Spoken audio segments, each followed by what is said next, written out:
It's time for the Nebraska Women's Basketball Coaches Show. Iowa playing man defense. Markowski high on the right side to Hake with a pass high on the left side. Hargrove sets the screen, right elbow of the lane. Hake finds Prince on the left wing. Deep three for Bridge. You betcha! Bridge hit 2 threes and pulls Nebraska within 4. This is Rimdahl head of the key. Stops foul line. Deep left side. Hargrove takes a 3. You betcha! Wow, do the Huskers need that second 3 of the game from Hargrove. From Prince from across the floor. Rimdahl off the screen. Top of the key. 3. You betcha! Huskers are on fire. Rimdahl will throw it in right in front of our broadcast position. Huskers move left to right in the red. Rimdahl, a couple of ball fakes, bounces into Prince at half court. And Prince is going to make a run on a falter. Steps back for 3 to tie the game. You betcha! Biggest shot of that freshman's young career. Timeout. We're tied at 75. Britt Prince is 19. She steps back and sticks a 3-pointer, her 5th of the night. 5 Central Valley Egg threes for the freshman from Omaha. Can you smell the corn cooking in Iowa City? We're tied at 75. Here's your host, Jessica Coody. Happy Tuesday, everybody. Welcome into our Nebraska Women's Basketball Hour. I'm Jessica Coody, and head coach Amy Williams back with us. We missed you last week, but Tanda Mays was a great substitute. She said she was going to come in trying to fill your high heels. She did a pretty good job. Oh, boy. She's got all kinds of jokes, so I'm sure it was entertaining. I was going to say, if coaching doesn't ever work out for her, she'd probably go on the road as a stand-up comedian. Yes. Yeah, at least she likes to think so. You know, we talked about just the relationship. She's been with you a long time. You actually coached her. How important is she, though, to what you've done throughout your coaching career? I just can't even really measure what she's meant to me. And what's funny is our relationship kind of started off a little rocky because I recruited her to Oklahoma State University, and she said no. And she went to the University of Tulsa, and then I got hired a year later at Tulsa, so I told her, like, you can run, but you can't hide. But I got the opportunity to coach her, and she was like, well, I was probably never going to Oklahoma State because I don't really look good in orange. And I was like, I mean, how shallow. But our relationship has really grown, just really loyal. I mean, 19 years together, she handles so many things. Because we've been together so long, I think she just knows how I feel about things. We kind of look at the game the same way, so she probably knows the answer to a lot of questions before anybody even has to bring it to my plate. And so it's just an absolute treasure to have somebody that you know and trust, and then just enjoy being around on a daily basis. And so really hard to measure everything that she does for our program, what she brings to have the chemistry, the culture that's part of our coaching staff, but also trickles down into our team. Oh, that's great. Well, we really enjoyed her, and know the listeners did too. So thanks for lending her to us for the hour last week. 402-413-2400 is that number if you want to call or text in, be a part of the show tonight. We got Coach Williams here over the next hour. Well, Coach, what a tough one on Sunday. There was against Ohio State, top 10 team in the country, Pac PBA, but there are a lot of positives. I know you guys thought you were going to win that game, believed you were going to win that game, and came up just short, but there's a lot of good things to take away from that performance. Yeah, I think there was. I mean, we knew that one of the big keys for that game is, you know, Ohio State just creates a lot of offense from their defense, and they average forcing 25 turnovers a game. So we knew being able to handle their pressure was going to be really critical, and I thought we did a great job of that. We had 13 turnovers in the game, and it felt like there were just some really untimely turnovers, like out of a timeout where we really needed to execute, and then we just kind of telegraphed and turned it over. But for the most part, we didn't turn it over against their pressure in live ball play where it led to a bunch of just run-out layups. And so that was something we knew that if we could do that, we would give ourselves a chance. But I thought that there were just a few breakdowns in our transition defense, a few possessions here where our ball screen defense wasn't really on point. And, you know, if we can correct a few of those things, then we know that we can beat teams like Ohio State and you know, play with the best in the country. And so we feel like we've got room to grow, room to improve, which this time of year is really good if you're still getting better. That's our goal, is to every game just get a little bit better, every day at practice get a little bit better, and clean up some of those things that we felt like kept us from securing that home win. To put Ohio State's defense in perspective, they forced 23 turnovers a game, which is one of the top 10 in the country at turning teams over.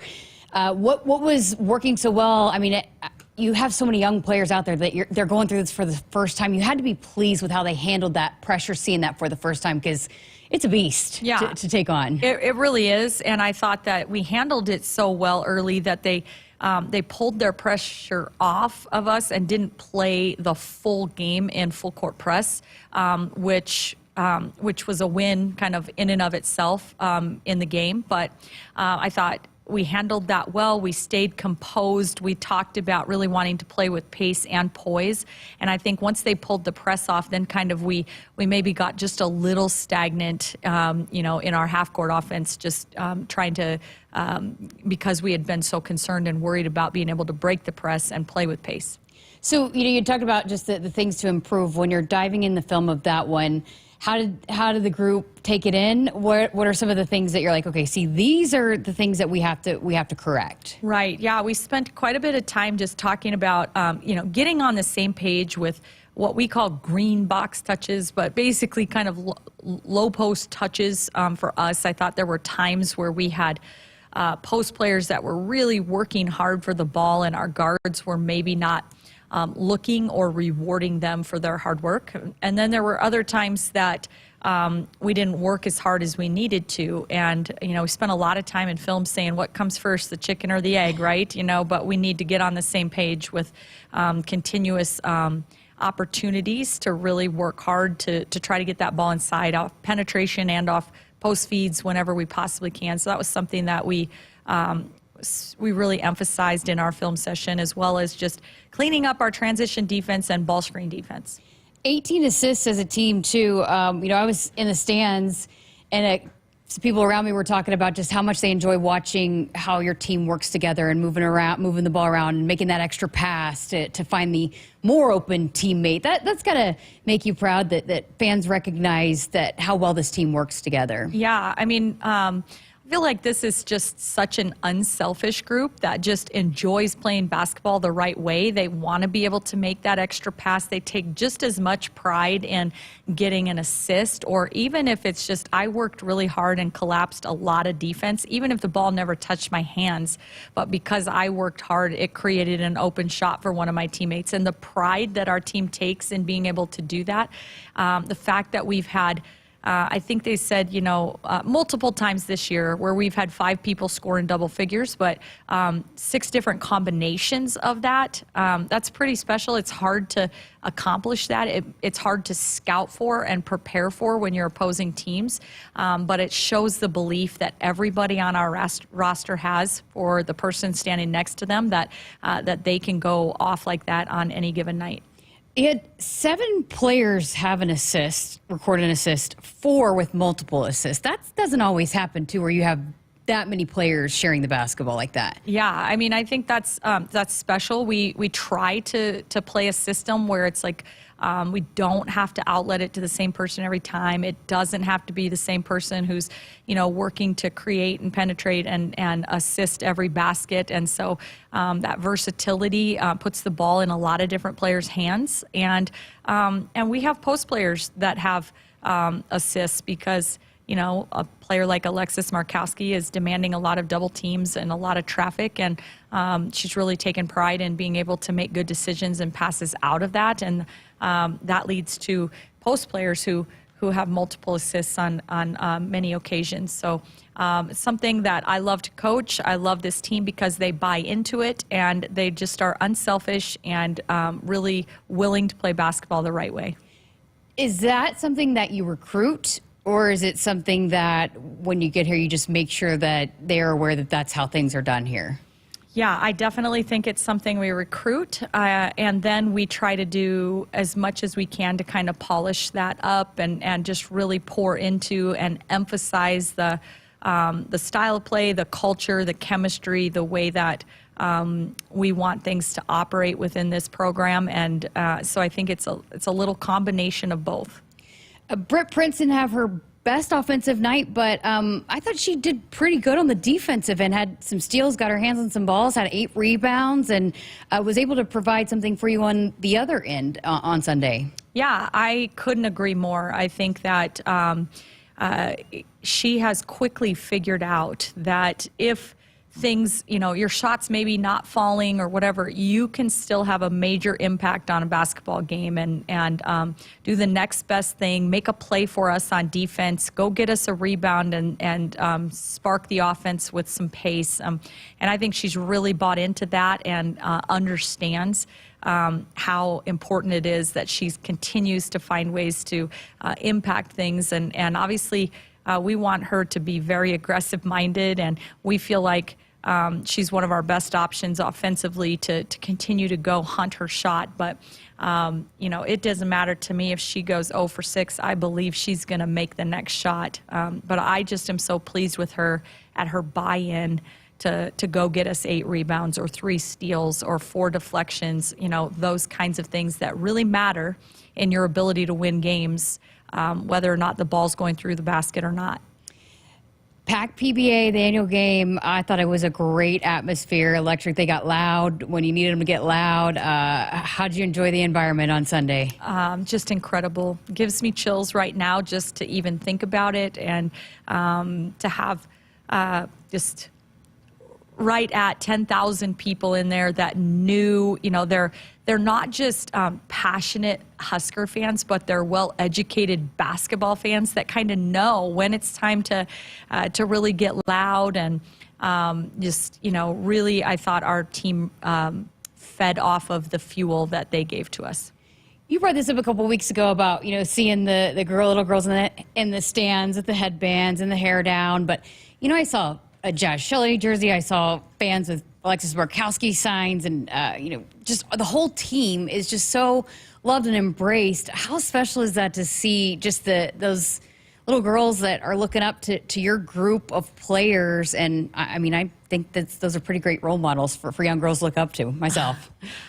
I think so too. And I might be just a little biased, but just the most special group of young women. I just am so proud of who they are as competitors, but just so proud of who they are as young women and people. And they take that role of, being a role model and somebody that those young kids and young girls in particular are looking up to. They take it serious. And, they know that there are people looking up to them, and they want to do things the right way and honor with their play, that type of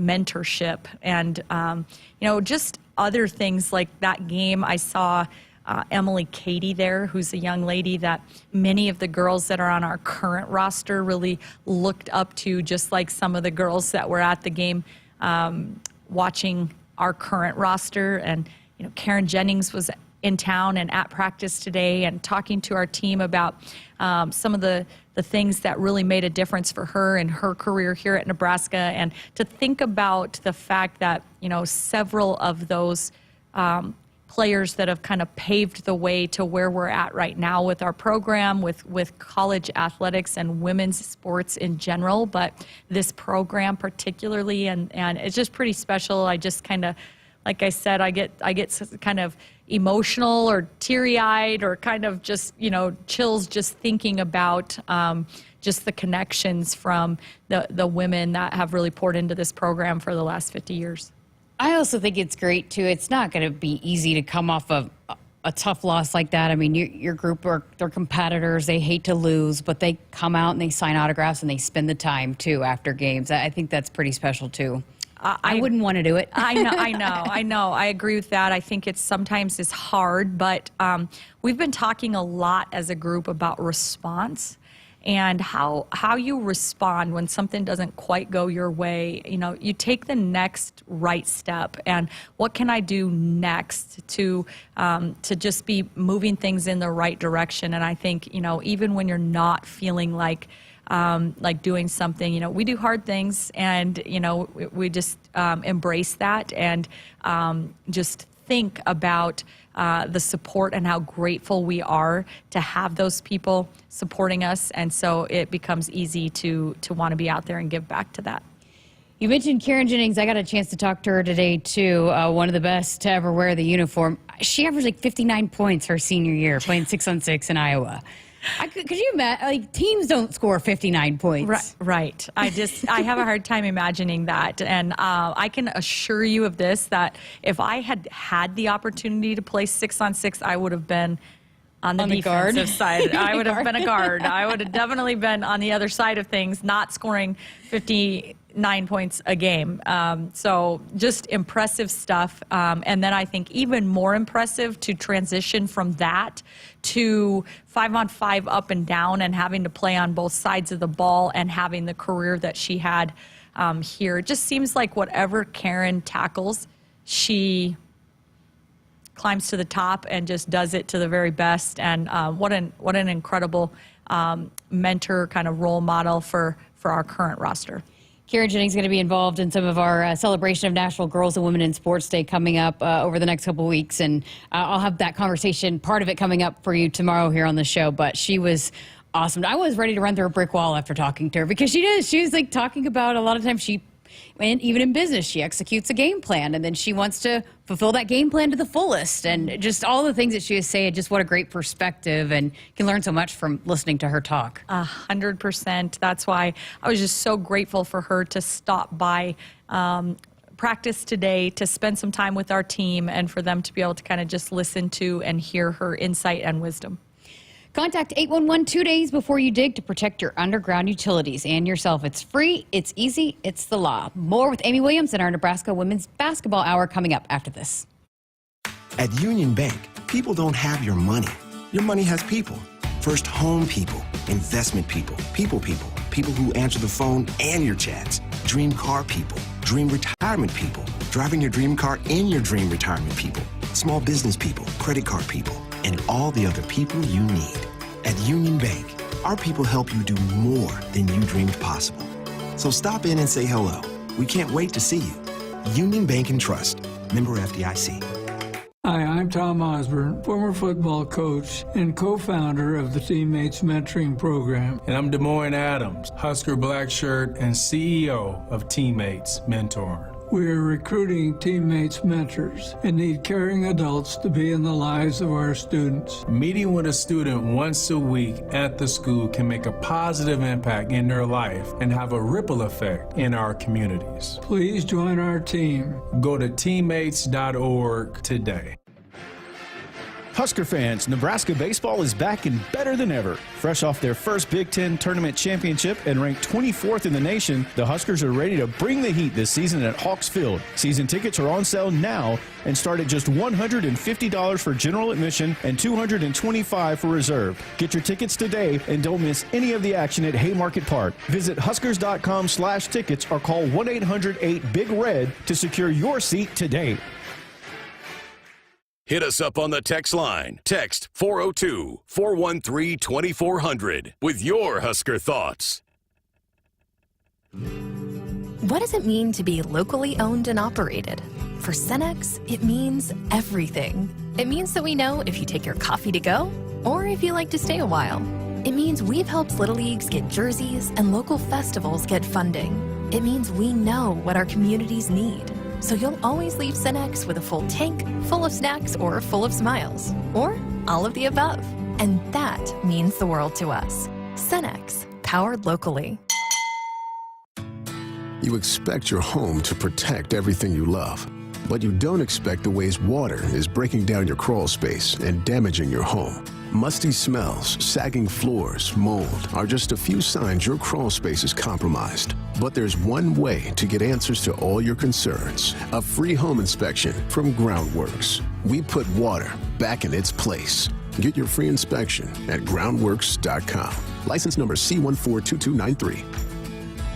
When you're in the stands and have the ability to control your irrigation in the field, it's a game-changing moment. Valley is where farming meets end zone efficiency. With AgSense remote irrigation technology, farmers become the MVPs of their fields. Experience real-time, play-by-play action and control that keeps you ahead. Score big with irrigation technology from Valley. It's technology that improves your life and lets you be at the game and in the game. Find your local Valley dealer at valleyirrigation.com. Want to boost Nebraska's economy and help the planet? It's as easy as filling up your tank. Switch to soy-based biodiesel to cut greenhouse gases by up to 74% and support biodiesel growth. I'm Greg Anderson, a farmer near Newman Grove, Nebraska, and biodiesel has transformed our farm. It cuts emissions, raises the cetane number, and improves fuel lubricity. So ask for biodiesel where you fill up. It benefits our air, economy, and Nebraska soybean farmers. Nebraska soybeans, feeding, fueling, and innovating for the future. I would have never had the chance to see my daughter become a doctor. Because my mom wore her seatbelt that day, I get to hug her when I go home. And then it clicked. Because I wore my seatbelt, I learned that one moment in time can change a person's life forever. Brought to you by NDOT Highway Safety Office. The day we were hit was the second to last day of our high school careers. We were about to graduate as best friends together. And then it clicked. Because we wore our seatbelt that day, we still get to experience life together. Brought to you by NDOT Highway Safety Office. In the heartland, where ambition thrives, there are those who are made and those who are made for more. Just like the Huskers on game day, Kloss, a leading producer of ag equipment, unleashes the power of ambition in the field. Discover why our cutting-edge machinery and unwavering support aren't just a promise, they're a commitment to your success. Because at Kloss, we know you are made for more. Visit your Kloss dealer or CLAAS.com. The Nebraska Women's Basketball Coaches Show is sponsored by Union Bank and Trust, where people don't have your money has people. Welcome back to our Nebraska Women's Basketball Show. Jessica Coody here with the head coach, Amy Williams. Coach, before the break, we were talking about Karen Jennings and that she played 6-on-6 in high school, and there's some confusion in our YouTube chat about what the heck 6-on-6 is. My mom played it, so I know what, I guess I take it for granted that probably a lot of people don't know what 6-on-6 is. My mom played it too, and so then whenever we would go to the gym, she was a guard. So what that means is in 6-on-6, it's 3 people stay on one half of the court to play offense, and 3 people stay on the other half of the court to play defense. And you never cross really half court. And my mom only played defense. So anytime we would go to the gym and she'd try to shoot, she had the worst looking shot My ever. mom too. And it was just awful. And she's like, well, I only shot if I got fouled on a free throw. And that didn't happen very often when I was on defense. And so I get it. But yeah, crazy. Then they played for a little while with a rover where just one person could go back and forth, I think. And then I think Iowa was the very last state. Iowa, Oklahoma were kind of like the last 2 states to transition for their high school girls basketball to flip over to 5-on-5. I think it was mid-90s, right? Might be. Early 90s? That might be, yeah. Because they were still playing it when she got here, and she got here in the 90s. So it was... Yeah. I know in Oklahoma it was in the 90s. I can tell you that. Yeah. This is a great text on the other topic that we were talking about, your players being such great role models. This is from John in Omaha. My 5th grade granddaughter is just getting over Jazz being gone. She got to interact with her twice and was so affected by her kindness. I appreciate the way that your players interact with youth and inspire them the way they do. Thanks to your players, my granddaughter wants to keep playing basketball and plays with joy. What an amazing text. That just gave me some goosebumps as well. And over the course of the last week or so, I've gotten, several emails just from people saying, hey, Callan Hake stopped by and talked to our team and what an amazing inspiration she is. And she's just, and I think that's what I'm the most proud of with this team is just the type of people they are, the way that they have an appreciation for the young people that are looking up to them, but for all of the support that we get and all that brings to us. And so they want to take the time to show that gratitude and to just invest time and something I'm the most proud of. Thanks for that text, John. I think it's just great too. I mean, you do have some Nebraska players, but a lot of them are not from here. But the fact that they are just so invested in this community, just is so great to see. A couple questions for you in the chat. Crypto King wants me to ask you how the injured players are handling things. It looks like they're handling it great. They seem to be great supportive teammates. They're fired up over there. In fact, I'm saying, hey, don't cheer so hard, you know? You guys are injured, you know, but they seem to be very invested in their teammates over there. I would agree with that. I just couldn't be more proud of the way that they continue to stay invested in this team, this program, and their teammates, and they just continue to be their number one fans. And that's not an easy thing to do. And I can say that from my own personal experiences.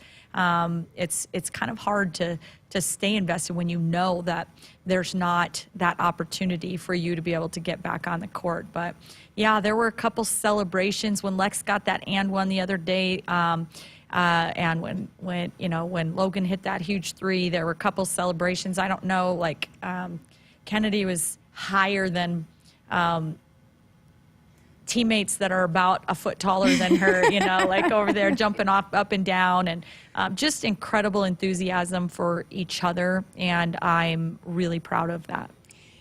Shane Jensen in the chat says, please ask Coach, only 9 games left and the travel looks pretty easy. How important is that going into the Big Ten tournament?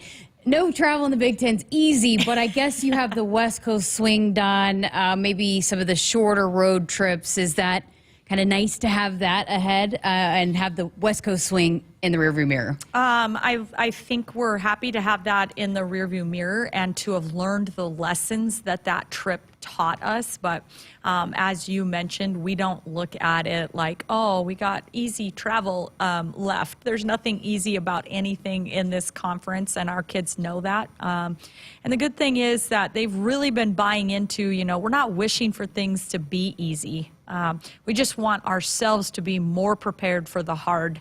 And we know it's going to be a grind. We know going on the road to Purdue. We were watching nationally. The girls were talking on the national landscape about some of the things that were happening, about teams that had no wins, that were knocking off teams that, you know, are NCAA tournament teams, you know, across the board. And so we know that in the Big Ten Conference, there's some really good players, some really good teams, and some really good coaches. And it's going to be hard every single night out. And we're just going to have to keep getting better. We'll have to be a better team when we play at Purdue this week than we were against Ohio State, just to find a way to win on the road. And it's just not easy. And but we're excited for the challenge. So with some of the injuries, you got some players that are playing more minutes than maybe you would have expected. How are they holding up health-wise, body-wise, and how are you managing that, being that you probably didn't expect to have to be utilizing players this much at this point? Well, I do think it's that kind of time of year where, you know, it's not just Nebraska. It's, you know, almost every roster in the Big Ten right now has got, you know, this kid out with a knee, this kid out with an ankle, this kid, you know, whatever. And that's not to mention just the regular, like, soreness, or this is something I have going on that's really bugging me, but I can fight through it for our team, or I'll, you know, so I think it's just that time of year where it's, you know, it's easy to be, you know, everybody's beat up, everybody is kind of fatigued, everybody's, you know, and so now it's about how focused can you be on your goals and the things that you have in front of you, and can you steer away from being distracted by all those other things. You know, we talked about this a little bit last week with Tandem, but you, and with Coatney too on Friday, but you've always been one that you like to utilize your bench. And how important is that paying off now that some of these players got some really important moments early, and then you were also able to save some players some minutes earlier on in the season? Yeah, I mean, I think that matters. It's not always the thing that you're thinking about in the moment is like, you know, well, I feel fine now, I don't, you know, whatever, but can we save some wear and tear? Can we put ourselves in a position to spread out the experience that only game minutes can give you? And then utilize and be able to lean on those game minutes when we need you. And I think we've been been able to see, there's been some players that have really stepped up and led us in scoring, and maybe they didn't even score in the game before that, or, vice versa, whatever. And I just think that balance for us, that ability to be ready when your number's called and to be able to be confident to step in and play, it comes from the ability for us to give them some game experience whenever possible. I know every team is different, and you go into it every year it's different. But are you having to do anything differently with such a young group? I know you have some experienced players, but when you have freshmen and sophomores that are playing a lot for you, do you have to coach them any differently? I think the biggest thing has been I've been able to really lean on because we have a lot of younger players that are new to our program and system. But when you have leaders like Alexis Murkowski, Callan Hake, Kendall Coley, Kendall Moriarty, Allison Widener, kids that have been around for a long time, it's just unbelievable to me the way that they've really helped and put those kids under their wings, our younger players, and just helped guide them. There's times where in practice I can move on to the next repetition of a drill because I can see Alexis pulling Petra to the side and really talking to her about something that I maybe would have or needed to kind of correct or stop or instruct. And I've just had really, really good leaders that have stepped up, and leadership from those players. And I think that's made a huge difference. Yeah, we had Jess Petrie on last week, and she is fantastic to talk to. I always love hearing that Aussie accent. You need to keep those coming, so that we can keep having them on the podcast. But she said that, she went to the Iowa game, and she had maybe given up a rebound, and Alexis had fouled out, and from the bench in a timeout, she said, "You're going to get the next one." And then she ends up getting that huge offensive rebound for you. And she said, when someone like Alexis believes in you wholeheartedly, then I have no choice. I'm going to go get it done. You can hear how much admiration and respect that these players have for someone like Alexis. Yeah, agreed, 100%. I've said all along that Alexis's superpower has always been just belief, in my opinion. The belief that she has in herself, and the belief that she has that every single time we step on the court, it does not matter who we're going up against, that we're going to win. The belief that she instills in her teammates and the way she can kind of bring them along. I just think it's unique. It's really special. I wish we could bottle it up. I wish you could patent it because, it's really elevated our program. It's amazing, too, how your players know right where to get it with her, but she has the best hands, I think. Just some of those balls that she's able to pull in up high and then go up and score. It's really special, too, just her hands, her ability to get those passes, and also for her teammates to find her right in that spot. Yeah, we noticed that in the recruiting process with Alexis. She most of the time faced double and triple and quadruple teams. Anytime, people were standing in front and behind.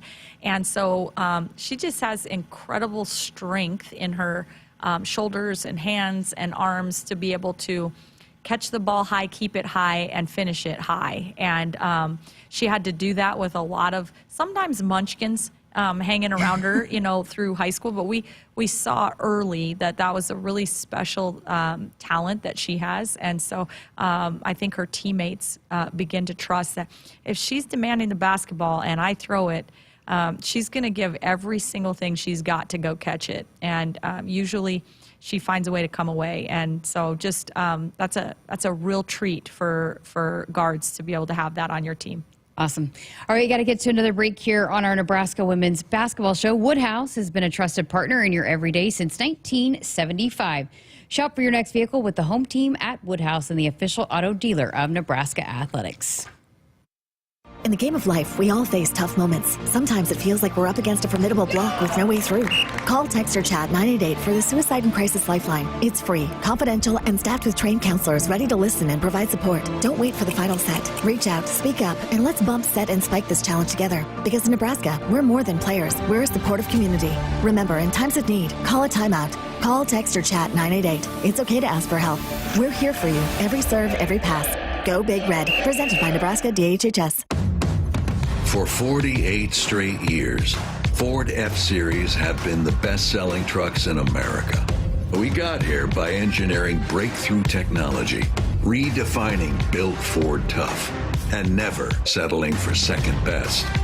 But what's really made Ford F-Series the #1 selling trucks in America is you. Ford F-Series, Built Ford Tough. Based on 1977 to 2024 calendar year total sales. Mark your calendars for Nebraska Baseball Fan Fest happening Friday, January 31st from 6 until 8 p.m. at the Hawks Championship Center. Meet the 2025 Nebraska baseball team and enjoy fun activities like wiffle ball home run derby, inflatables, balloon artists, autographs, and face painting. Plus, the first 1,000 fans will get a free hot dog and water. Don't miss this exciting night with the Huskers. Hit us up on the text line. Text 402-413-2400 with your Husker thoughts. Not All Companies proudly supports the Huskers Radio Network. As a full-service leader in commercial real estate, we create thriving communities. Discover what's new in the Builders District in North Downtown, Noddle Hospitality's latest venture in Aksarben Village, and the contemporary living of row house townhomes on Leavenworth. We're welcoming world-class concepts from men's fashion and great eats to gorgeous homes and green spaces, all professionally managed by Noddle Services. These are the Noddle Companies, building a better Nebraska. For more information, check us out on Facebook and Instagram. Dear Truckin' Awesome. Want more horsepower in the stable? The Tundra iForce Max is the most powerful Tundra ever. With its electrifying twin-turbo V6, you got everything you need. Saddle up the Tacoma TRD Pro. Its segment-first performance seats are designed to smooth out the shocks when the ride gets bumpy. The Toyota 4Runner is part mean streak, part wild side, and an all-around icon. Check out that signature power rear window, will ya? Yes, sir, Toyota trucks. Find yours at toyota.com. Toyota, let's go places. See your Omaha Metro and Lincoln Toyota dealers. Corwin Toyota of Bellevue, Village Point Toyota of Omaha, Baxter Toyota of La Vista, or Baxter Toyota of Lincoln. Hey Huskers, it's a new day in Nebraska. Manzer Equipment, Mertz Farm Equipment, and West Point Implement of Columbus have teamed up as True Ag and Turf. Coach Rule is bringing innovation and high-performance standards to Husker football, and True Ag is doing the same to your farm with game-changing Fendt equipment. As Big Red establishes power on the field, True Ag and Turf does the same in the field by welcoming Fendt to Nebraska. They say consistency is the key to success. They weren't wrong. So how about grabbing a beer that's consistently smooth, consistently refreshing, and consistently light? You might just find that the road to success can be pretty enjoyable. Michelob Ultra, the perfect balance of taste and refreshment, and only 2.6 carbs and 95 calories. It's only worth it if you enjoy it. Enjoy responsibly. Anheuser-Busch Michelob Ultra Light Beer, St. Louis, Missouri. Set. Hike. When champions take the field, they come ready to play. TNL Irrigation understands the value of momentum. Like a Husker drive, there's no stopping. If you live for farming and football like we do, TNL Irrigation has you covered. Check your fields from the game with a remote system, or just enjoy the play knowing our systems are reliable as a sold-out Memorial Stadium. Touchdown! Nebraska born, Nebraska strong. Husker Nation and TNL Irrigation are like no other. The Huskers Radio Network Broadcast Center is sponsored by Akrs, the Midwest premier John Deere dealer, supplying the equipment and service to advance agriculture and much more. Akrs, solutions for every field. Got a couple more segments left of our Nebraska women's basketball show with head coach Amy Williams. Coach, your team got to go up and go to the Love Omaha game up there, and we're part of the crowd and the celebration. How great was that? And that's cool. It's got to be great as, to have a women's professional league here, two now in Omaha. Yeah, it's really cool. What a special, fun night. Awesome way for us to kind of just put word out there about PAC PBA and we feel like every home game from here forward should just be packed PBA again. What an awesome crowd that was. But I was just hoping that, Lex was hoping, just let me get this first serve in. And I was hoping, just don't do any crazy jump serve where you might get hurt. So she was a volleyball player, right? Yeah, so she probably had some spin on it or something. Super prepared and experienced, and I'm sure she killed it. I just, of course, I'm just thinking, let's just stay healthy. Oh, that's awesome. Also as a part of the game on Sunday, Allison Widener was awarded the Stephanie Boley Endowed Scholarship, second time that she's done that, and obviously goes to a Nebraska kid and just all the things that embodies that scholarship. Allison Widener is the epitome of, but how important is that support from Stephanie and to have that scholarship to be able to give to one of your players year in and year out? Yeah, first I was just going to say, just thank you so much to Stephanie Boley, who just a Nebraska alum that has supported our program, and I just don't think that we could have selected anybody better for that with just everything that Allison stands for. And so pretty cool way to be able to present that. And we certainly appreciate the support from Stephanie, and just really excited to have a kid that is maybe the toughest person I know to be able to receive that. What is... having an endowed scholarship, you guys have 3. What does that do for you guys? How important is that?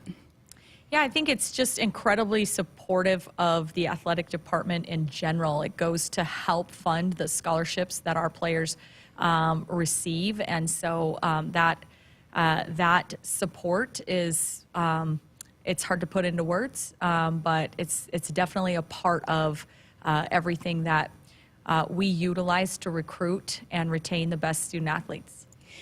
Okay, wanted to ask you this too, because I feel like your team just really continues to grow every time they're out on the court, but I don't know if have they played their best basketball yet? We don't think so, and we sure hope not. I mean, our goal is to continue to grow towards playing our best basketball when we are getting into the postseason, and I think that most everybody that watched film with us today would agree that we've far from maxed out. I thought we did some really good things, but came up short, and there were several possessions that we would like to have back. So I think just continuing to work to polish some of those things up and find new ways to continue to keep growing and being better. And that's what I'm going to strive to do as their leader and coach. But I know every player is doing the same.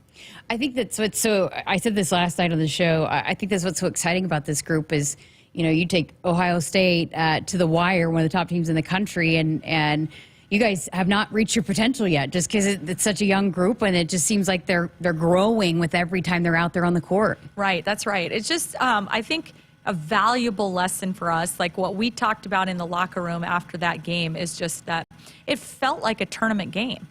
And in tournament games, every possession matters. And so if you get out there for, for 10 minutes or 20 minutes or 30 minutes, like what you do, it matters. And we need you to contribute. We need you to produce. And I think there were just a couple of just empty possessions where we didn't, weren't all on the same page. And to win a tournament game, you can't have that.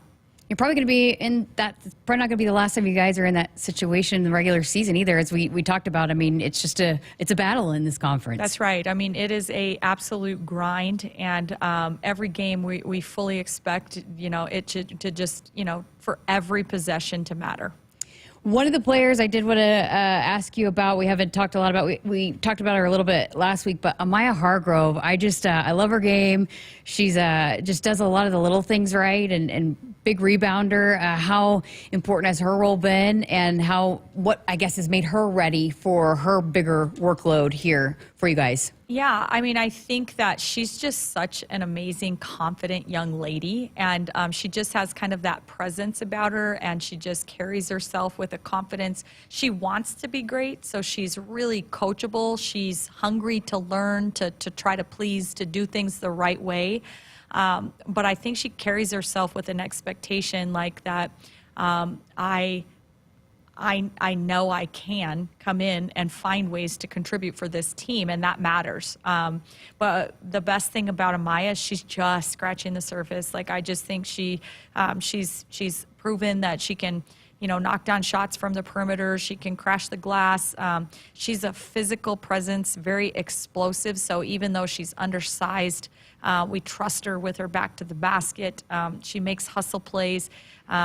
She's getting better and better defensively. And once she's completely figured that side of it out, we spent some time in the preseason this summer talking about, Coach, this whole concept of play defense before my player catches, that's kind of new to me, but she's figuring it out, and she's a more than capable defensive player that can be really explosive, and so we feel like she's just starting to kind of scratch the surface of what she's going to do in her career here. Great stuff. All right, going to get to our final break, but we have one final segment left here with Amy Williams on the other side of this. Again, 412-413-2400. Dorothy Lynch, Homestyle and Light and Lean Dressing. Endless flavorabilities. For farmers, sustainability is a way of life. 97% of farms are family-owned, and 95% are participating in conservation programs and using sustainable practices. I'm Ann Meese, a farmer near Elgin, Nebraska. I grew up on this land, and we're dedicated to being good stewards and leaving it better for the next generation. Since 1980, U.S. soybean farmers have boosted production by 130%, all while lowering emissions and improving land and water use. Nebraska soybeans, feeding, fueling, and innovating for the future. They say consistency is the key to success. They weren't wrong. So how about grabbing a beer that's consistently smooth, consistently refreshing, and consistently light? You might just find that the road to success can be pretty enjoyable. Michelob Ultra, the perfect balance of taste and refreshment, and only 2.6 carbs and 95 calories. It's only worth it if you enjoy it. Enjoy responsibly. Anheuser-Busch Michelob Ultra Light Beer, St. Louis, Missouri. Your Husker football team is fresh off a Pinstripe Bowl victory and are gearing up for an exciting 2025 season. Secure your seat in the Sea of Red for all 7 home games this fall by becoming a 2025 Husker football season ticket holder today. 2025 football season tickets are on sale now in select end-zone locations and start at just $420. To purchase, visit huskers.com/tickets. Go Big Red. Hit us up on the text line. Text 402-413-2400 with your Husker thoughts. Husker fans, it's game day, and Pizza Hut's got your perfect play. Score the game day special for just $29.99. Get 2 medium 3-topping pizzas, 8 boneless wings, and 5 breadsticks. Enough to feed 8 hungry fans. Pizza, wings, breadsticks, and more. It's the ultimate lineup to fuel your game day. Check out the full menu online at pizzahut.com or in store. Because remember, no one out-pizzas the Hut. Nebraska soybeans power everyday products, from Goodyear tires and Skechers shoes to soy-based turf and fire suppressants. These innovations replace petroleum and utilize other components of the soybean, leading to more sustainable products worldwide. I'm Doug Sadoff, a farmer near Trumbull, Nebraska. Thanks to cutting-edge research, soybeans are now in everything from tires to turf. It's amazing to see how these advancements are unlocking new potential for our crops. Soybeans are a win for every product and everyone. Nebraska soybeans, feeding, fueling, and innovating for the future. Husker Extra is the best website and mobile app for everything Husker sports. From the experts at the Omaha World Herald and Lincoln Journal-Star, go to huskerextra.com or search your app store today. Final segment here of our Nebraska women's basketball show with the head coach, Amy Williams. We'll coach up next, hitting the road at Purdue, at Indiana. But tell us about this matchup with Purdue. Yeah, I mean, I will fully expect a battle. I think that their coaching staff knows us well, and we kind of know them well because we played them 3 times last year. And so we're familiar with kind of some of the actions, but they have a lot of new players on their roster and players that are really making huge contributions. I think they've had their record is not indicative of the type of team and what they're capable of. And they've had lots of teams like, Southern Cal, who's ranked in the top 5 in the country, down at the end of the first quarter, had, Maryland, who's a, top 15 team in the country, and had them down by 12 at home. I think they really take some pride in playing well. It's a crazy atmosphere at Purdue. They have their students right there by your bench and their band right down there, and they're beating the drum, and just it's loud in there, and it's a crazy fun basketball environment, but we are fully expecting a possession-to-possession battle. We've heard that from a few sports that Purdue's crazy place to play. Where are some of the loudest, craziest road atmospheres in the Big Ten? Yeah, it seems like Purdue is one of them. I think obviously we just came off a road game at Iowa where they had nearly 15,000 people in there. It was pretty loud. And, I don't know, for whatever reason, Illinois, their students really get into it, and they are kind of crazy, and they get nuggets if you miss back-to-back free throws there. So everything's about nuggets at Illinois. So it's, there's a few fun places to play in the league. Well, hey, we started at PBA bricking for chicken. If you missed 2 free throws. It got pretty loud in there a couple times. And it actually happened. The Husker fans got to take home some free Chick-fil-A on Sunday. Yeah, I know. Bricking for chicken. It was pretty cool. Everybody's excited. So you guys are doing something different this year because you're at Indiana on Sunday, too. I won't ask you about the matchup because you're one team at a time, but you are going to stay on the road. So how do you guys navigate that? What's going to be important about your team staying locked in, staying on the road there? Yeah, I think that there's a lot of reasons why, just travel-wise, this time of year, we talked about it, the travel can kind of be fatiguing, and because the Big Ten had scheduled us with 2 games, both in the state of Indiana, just, really close proximity to each other back-to-back like that on the road, then it seemed like a really good opportunity for us to just, take one flight down, stay down there, and take one flight back, and provides us some opportunity to get some quality team time on the road. But finding, I'm glad I have an incredible director of basketball operations in Amanda Hart, who will find us, places to make sure that we've got practice time, gym time, and that we can stay, taking care of our bodies and doing all the things that we need to do. She told me no, but I feel like we need to get Amanda Hart on the program at some point. People need to know her. She's so impressive of the job that she does for you guys. I could not agree more. There is no way that anything within our program operates smoothly without her contributions, and she's got her hands on everything we do, from scheduling to recruiting to travel planning to roster management to just pretty much every single aspect of our program she's involved with. She's really, really smart. She's the daughter of an athletic director. Her older brother is an athletic director. She thinks about things very administratively and thoroughly, and she's a very valued person on my staff. She's also your get-back coach. Yeah, she does kind of pull me back sometimes if I'm getting a little bit animated, and I appreciate that from her as well. So. Oh, great stuff. Thanks for being here, and best of luck coming up on Thursday at Purdue. Thanks, Jess.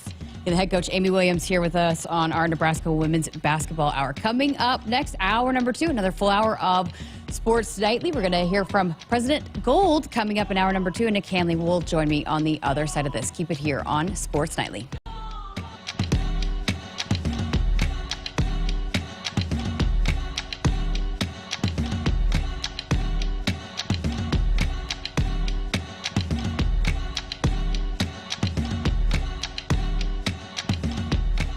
Hit us up on the text line. Text 402-413-2400 with your Husker thoughts. On game day, every play counts. Now imagine having the same level of control in your field. Valley is where farming meets end zone efficiency. With AgSense remote irrigation technology, farmers become the MVPs of their fields. Real-time, play-by-play control means you're always ahead of the game. Score big with simplified irrigation technology from Valley, improving your life both on and off the field. Find your local Valley dealer at valleyirrigation.com. Nebraskans are choosing chiropractic for better health.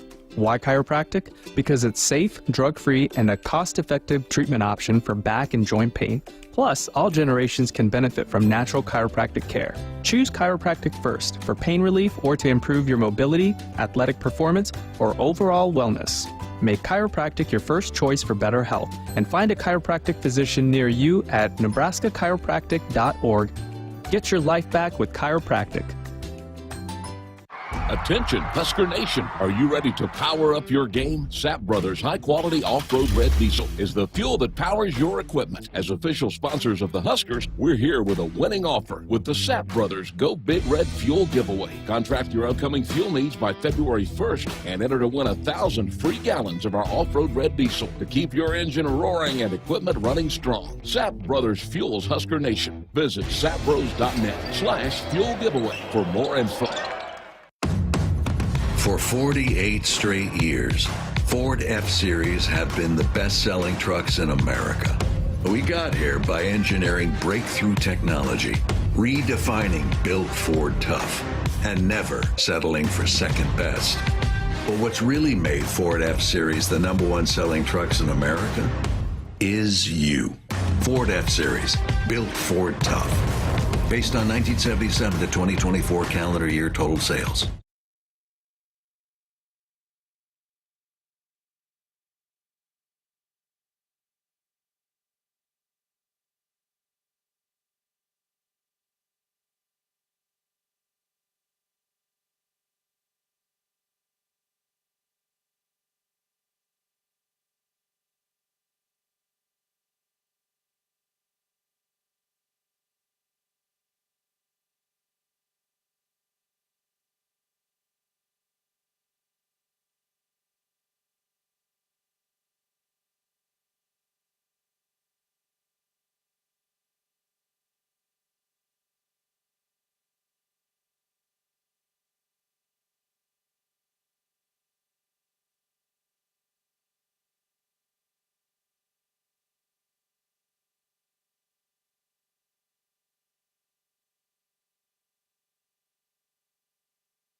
Good evening, I'm Duke Root, and our sports ticker is brought to you by the Nebraska Department of Health and Human Services. Former Nebraska basketball player Bryce McGowan was selected to participate in the Rising Stars game during NBA All-Star Weekend. This is the annual showcase for rookies, second-year, and G League standouts. The Nebraska track and field program opened the first week of the USTF CCCA rankings inside the top 25 for the men and women, as both squads come in at number 12. Sacramento Kings are expected to shop De'Aaron Fox ahead of the trade deadline on February 6th. The former All-Star is expected to have the San Antonio Spurs at the top of his list, but the Kings plan to listen to other offers as well. In the NFL, the Dallas Cowboys announced the hire of Matt Eberflus as their new defensive coordinator. Eberflus spent the last 3 seasons as the head coach of the Chicago Bears before he was fired before the season ended this year. 7 games in NCAA Top 25 men's basketball action tonight, including number 12 Kentucky trailing number 8 Tennessee 33-30 at half. Wake Forest trails number 21 Louisville 42-21 at half, which is a matchup between Nebraska natives Hunter Salas and Chucky Hepburn. Minnesota at number 7 Michigan State, number 11 Kansas hosting UCF, and Oklahoma traveling to number 13 Texas A&M. Our sports ticker is brought to you by the Nebraska Department of Health and Human Services. Call a timeout. If you or someone you know is struggling or in crisis, the 988 Suicide and Crisis Lifeline is there. Call, text, or chat 988. It's free, confidential, and staffed with trained counselors ready to listen and provide support. Coming up next is Hour 2 of Sports Nightly right here on the Huskers Radio Network. Coming to you live from Memorial Stadium, it's Sports Nightly. All the Huskers, all the time. Sports Nightly is presented to you by the NDOT Highway Safety Office, who remind you to buckle up and put the phone down. Andrew playing like a man possessed here. Going over 1,000 in his career early on in this game, and the give is to him, and the dunk, and Nebraska's tied the game at 24, and Morgan's got a dozen. 1:53 to go. Williams on the elbow. Buchton Gerald left side. Eulis extra pass. Hoiberg puts it up. Got it! Sammy, my boy! Sammy, my boy, cuts this lead down to 2 points. Rindahl, a couple of ball fakes, bounces into Prince at half court. And Prince is going to make a run on a falter. Steps back for 3 to tie the game. You betcha! Biggest shot of that freshman's young career. Timeout. We're tied at 75. Britt Prince is 19. She steps back and sticks a 3-pointer. Her 5th of the night. Haight going to drive into the lane. Stops. Pops. 9-footer front rim. Gets her own rebound. Backs it out. Prince, right elbow, pull-up jumper, rolls, no. Markowski fights for it. Gets it out to Petrie. 3-ball on the left wing. You betcha! 4 chances at the basket, and Petrie knocks down a Central Valley Akers. Now that's old school Husker outwork you basketball. Now, here is your host, Jessica Coody, on the Huskers Radio Network. Welcome in hour number 2 of Sports Nightly. Jessica Coody here with Nick Hanley again tonight, stepping in for us. Appreciate Amy Williams. I love her. She's so great. We're so fortunate. You've talked about your appreciation for Coach Bolt, but I'm so thankful for the coaches we get to work with. I mean, the list goes on. It's every single coach here, but I just really enjoy my time with her every week on the women's basketball show. She's one of the best. I caught a little bit of the end of your guys' conversation, and back when I was at 590, there was a lot of opportunities to talk with her, and it never mattered whether they were coming off of a tough loss or they were on a roll. She was always the same informative coach, but always very pleasant to talk to. But she gave you information too. It wasn't just the typical coach speak to. She was just one of the better people I know in our business that we like to talk to, because there's a lot of substance there too. And she's an absolute class act. So always awesome to hear her. She's got a great staff too. So appreciate her stopping by. We're coming up here in just a few minutes. President Dr. Jeffrey Gold's going to be here and give us some update on things going on around campus and things that he's working on, focusing on. And so we'll do some periodic check-ins with him over the course of the spring semester. So we have our first one here tonight coming up here in just a few minutes. But Nick, it's busy weekend for Husker football. We're going to hear from Matt Rhule. He's going to have a press conference. So we will bring that to you on Monday, kind of dissect that, talk about some of the big news nuggets if he drops any. So first time we're hearing from him in a while, so it'll be great to hear from him. And there's some fun things surrounding the football team. I still don't know if it's official yet, but some fun things going on. But they're gearing up for a big junior day coming up this weekend. Some big time talent at the high school level, the junior year guys coming in. And, for where we're at in this day and age with the transfer portal, this coaching staff, they're going to still make a really big emphasis on targeting that top high school talent. And isn't it refreshing to see that? And that's not to say Matt Rule and Nebraska's the only team doing that. But I think in this day and age of the emphasis on the transfer portal, I don't think any of us would have been shocked if the junior day wasn't nearly as big as it's been in the past, or if you don't have as many visitors coming in because of what you're consumed with of trying to finalize that roster. And as we've talked about the roster management when it comes to getting to that number and understanding that, okay, you got to focus on that area. You got to do really deep evaluations and probably have an idea of the types of decisions that are going to have to be made before you even start spring ball. And so there's a lot of what coaches are being tasked with when it comes to that 105, that if I would have heard that Nebraska was scaling it back a little bit, or it wasn't as big of a production as they typically put on, I don't think I would have chalked it up to this coaching staff is not doing what they're supposed to be doing. I would have chalked it up as there is another example of things changing in college football, but completely the opposite. Nebraska not only doing the exact same thing that they've done in previous years, but Jessica, as you alluded to, might even be bigger. And the thing I like about this group that's coming in is you've got a lot of different players from some of the top 300s to very key offensive lineman targets. There's everything that you would want to see when it comes to a program that is going to pride itself on identifying talent, being able to develop that high-end talent, but also being able to identify some of those fringe players where maybe they're still a little green in the sport, or maybe their body hasn't developed, but there's something there that this coaching staff collectively sees, and they feel they can get them on campus and develop them.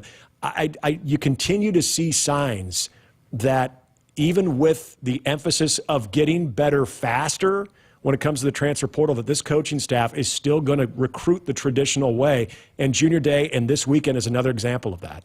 I do think it's been fascinating, too, just to see, the evolution of Coach Rule. And because I was at Oklahoma when he was at Baylor, and, they came in amidst just the awful scandal with Art Briles, the whole class left, and they were having to figure out ways to get guys to come there, and they were recruiting against Texas and Texas A&M, and so they were maybe finding those diamonds in the rough. But after having a couple conversations with some of the guys that have been with him along the way, they've talked about how nice it is that they can target some of those five-star guys and some of those big-time talented guys at the high school level, but yet you still are looking for that potential of guys that you get your hands on them, you maybe see that they're playing the wrong position. I still think he just loves that part of it, of tinkering where guys fit best and where they can best help the team, and then also just bringing them along. And I think we've already seen some guys that, they're coming in with some good ratings, but then you're also seeing them grow and still get better and develop. And I think they're enjoying that they're still getting to do a little bit what they love, but then also they're able to recruit maybe a little bit differently than anywhere they've been in the past. I totally agree. And I think it's a great point about what Matt Rule had to emphasize with the Baylor situation. Now, this isn't exclusive to Baylor when he was there. Obviously, at Temple, you had to be creative on how you were going to get guys away from Penn State or from that area that would typically, your top-end talent is going to go to places like Penn State or at least to the Power 4 level. That, okay, if you're not getting some of those guys, then you have to find the athletes that you feel, hey, there's something there, we can build them to by the time they're a junior, they're going to be able to contribute at a high level. So his MO has been that way, but I think it's a great point about Baylor, because what they were doing from a developmental program and what they were trying to attract to that situation, I know the death penalty doesn't exist anymore when it comes to college sports, and maybe if they could have done it all over again, they never would have given SMU that in the late 80s. But Baylor had as close to what you would see in modern-day college football as the death penalty, because it wasn't necessarily the sanctions that were put on the program, but it was the reputation. Nobody wanted to go there. And so going into the living room and trying to convince these student athletes that I'm a coach that not only, I care about winning, but you're going to come through this a better person and a better man, and we're going to try to win some games in the process. That's not an easy sell. And so he did very well with that. So this is I've heard this a lot in the last couple of years of Matt Rule was in the NFL when a lot of the major changes took place in college football. Is that going to impact him in a negative way? Is he going to grow tired of the constant changes? And I look at it completely different, because when I think of how he was very unique in Temple in getting that roster built to a successful program, and then what he took over in Baylor, and still being able to do that. You've got to be creative. You've got to be nimble. You've got to continue to move quick on your feet. And so maybe you're not necessarily adjusting to the times of college football, but you had to adjust to a lot of different situations that were challenging in their own right. And now that you're at a place like Nebraska where you have more resources, you're in the Big Ten, you have a brand that still matters to student athletes all throughout the country, that you can use that but not lose track of that ability to develop, because I think that is still going to be key in this transfer portal era, is being able to find those traditional recruits where maybe those guys don't feel the weight of the world to play right away as freshmen, even though we know a lot of those kids want to. But if they see that path, and this is the key, and we're going to see this in April too. We're seeing guys in the Shrine Bowl and the Senior Bowl. If you create that path to the NFL, and you can use the Ty Robinson example, you can use a Gifford, you can use a Nash story. Heck, you can even look at some of the guys from, I would say, even the early class, not even necessarily even Dylan Raiola, but look at a Cam Lenhart from year 1 to year 2. Look at how those young players are getting better, and some of those players that were veterans when Matt Rule took over only got better as well. So you've got a young wave of players that have shown improvement, I would say, on the whole, and then upperclassmen, especially in key areas that have the body type, but we're able to put it all together with Matt Rule and with Tony White. That's one of those things that I think is still going to be attractive to high school recruits, knowing that, hey, you don't have to come in and necessarily play as a freshman. We're going to have a plan for you, but by the time you are ready to impact this football program, not only for our benefit, but also for your future benefit if you want to play professional football, because he still says this. They are looking for NFL talent, and that's not just in the transfer portal. That is at the high school level as well. Yeah, and I still think, college football is moving towards kind of being a little bit more like the NFL, right? So I think that experience for him, he understands how an NFL locker room is, and he's brought a lot of guys that have played at this level, or played in the NFL or coached there, and understand that too, because ultimately it doesn't matter if you're coming from the transfer portal or the high school level. For these kids, their dream is to get to that next level. And so I think with the NFL experience still is really paying off for this coaching staff being able to talk about that. And I mean, look how they built the new facility. That was one of the most important things, is the recovery part of it, because that's some of the things that they learned at the NFL level about how you have to take care of your body if you want to play a long time in the NFL. We hear Searle saying that all the time about, it's when you're talking about the grind of an NFL season, that the most important thing is what you're doing in between all of that to maintain and make sure you're not getting injured and all of that. And so I think just the understanding of all of that, and then navigating a roster where now you're limited on that. I think, maybe it changed while he was there, but I think now it's going to come back full circle, where some of the things that he was able to experience coaching at that level that not everybody has, is going to help him navigate all these changes moving forward.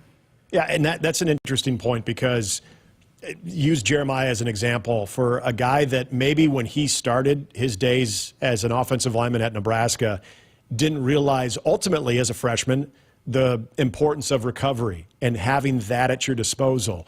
And I think a lot of people that have played the game either at the collegiate level or at the NFL level and have since retired would now look back on that and wish that they knew that and the importance of that as early as maybe 16 years old.